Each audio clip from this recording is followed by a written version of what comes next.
आज भूमि विवाद से सर पूरे बिहार में जंग चल रहा है सर। एक एक म्यूटेशन में 15 से 20 हजार की रिश्वत हो रही है सर। क्या है? जमीन से लोगों के रजिस्टर 2 से जमीन गायब हो गई है। अब मुंह मत मेरा खोलवाइए कि विभाग को किसने गड़बड़ाया। अरे माननीय मंत्री जी, जो डीसीएलआर के नाम से लोग 15 से 20 हजार रिश्वत दे रहे हैं। 180 पदाधिकारी के विरुद्ध मैंने कार्रवाई किया। सुधरो या सुधारेंगे। माननीय अध्यक्ष महोदय, मैं मंत्री जी का शुक्रगुजार हूं कि इन्होंने बहुत विस्तार पूर्वक जवाब दिया है। खंड 1 को उसने स्वीकार किया है कि आंशिक तौर पर 35 दिन से लेकर 90 दिन तक भूमि विवादों का निष्पादन होना है दाखिल खारिज का। और लेकिन इन्होंने खंड 2 में स्वीकार किया है मेरे इस आरोप को कि इनके यहाँ दाखिल खारिज और भूमि विवादों के निपटाने की शरह सिर्फ 15% है।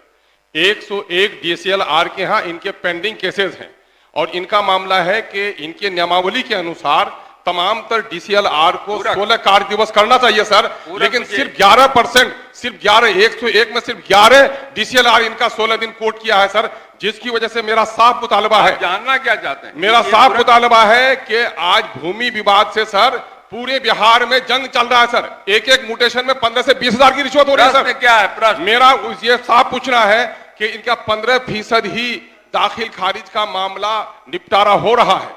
और चूंकि इन्होंने अपने जवाब में मुझे 4 स्थानों पर कहा है कि इनके साथ अधिनियम की, नियम की, कार्रवाई की रिपोर्ट संलग्न नहीं है रिपोर्ट सर, इसलिए पूरे तौर पर मामला स्पष्ट नहीं हो रहा है।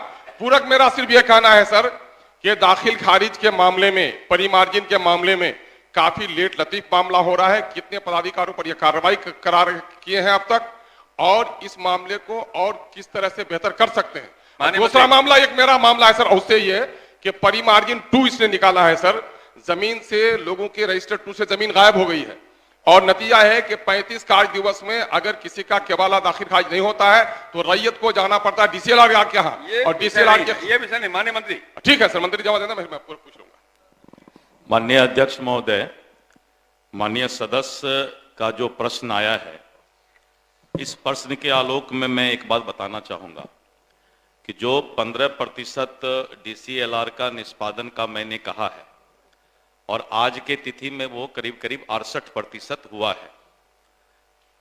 बीच में लोकसभा का चुनाव था और हमारे अंचल अधिकारी और डीसीएलआर लोकसभा चुनाव में जितने भी नेता का प्रोग्राम होता है, सभा होता है, सब चीज में हमारे सीओ का ही अख्तरुल भाई हमारे माननीय सदस्य उपयोग करते हैं। और सीओ का जो कार्य है वो राजस्व से ज्यादा प्रशासन में ज्यादा होता है महोदय। तो लोकसभा चुनाव होने के चलते 4 महीना, करीब करीब वही अप्रैल, मई, जून, इसी के आसपास ये पेंडेंसी ज्यादा आया। लेकिन अब हमने इसको बहुत तेजी में सभी डीसीएलआर को और वहां के डीएम और कमिश्नर को एक पत्र निर्गत किया है। मैं धन्यवाद देता हूं माननीय सदस्य को कि हमने पत्र निर्गत कर दिया है डीएम और आयुक्त को कि किसी भी परिस्थिति में जो भी मामला पेंडिंग है उसको जल्द से जल्द निपटारा करवाएं। और मुझे लगता है कि जो लोकसभा चुनाव के अंदर पेंडेंसी आया था वो हम 2-3 महीने में इसको ज्यादा से ज्यादा निष्पादन करने में सक्षम होंगे। एक दूसरा सवाल उन्होंने किया कि कितने लोगों पर कार्रवाई की गई, तो मैं तो राजस्व मंत्री इसी के लिए जाना जाता हूं कि कार्रवाई करने में मैं पीछे नहीं रहता हूं। अंचल अधिकारी और समकक्ष ग्रेड के पदाधिकारियों के 180 पदाधिकारी के विरुद्ध मैंने कार्रवाई किया। 180। 139 सीओ का मैंने अभी वेतन रोक दिया है। सुधरो या सुधारेंगे। तो इसलिए माननीय सदस्य एकदम निश्चित रहें। अब आप जवाब दीजिए अपना। अब मुंह मत मेरा खोलवाइए कि विभाग को किसने गड़बड़ाया। अरे माननीय मंत्री जी, इधर देख के जवाब दीजिए। महोदय, मैं मुंह नहीं खोलना चाहता हूं। आप जवाब दीजिए ना, माननीय उनका जवाब दीजिए, बाकी मत सुनिए।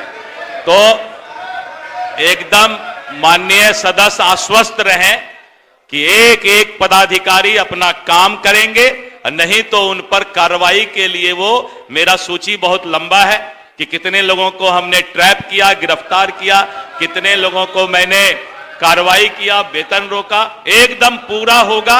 आप जितना चाहते हैं उससे ज्यादा महोदय हम करने का काम करेंगे। अरे भाई तो आप मैं दोनों सर जिले के तो आदमी बहुत आपस अति में गंभीर बात मसला है करें। सर, एक पूरा तो पूछने दीजिए सर। मैं सिर्फ ये जानना चाहता हूं कि 30 से 35 दिन में अगर कार्य दिवस में रैयत के खतियान का अगर वहां पर दाखिल खारिज नहीं हुआ तो डीसीएलआर के यहाँ भेजा जा रहा है, रैयत को सूचना नहीं मिल पा रही है। जो डीसीएलआर के नाम से लोग 15 से 20 हजार रिश्वत दे रहे हैं।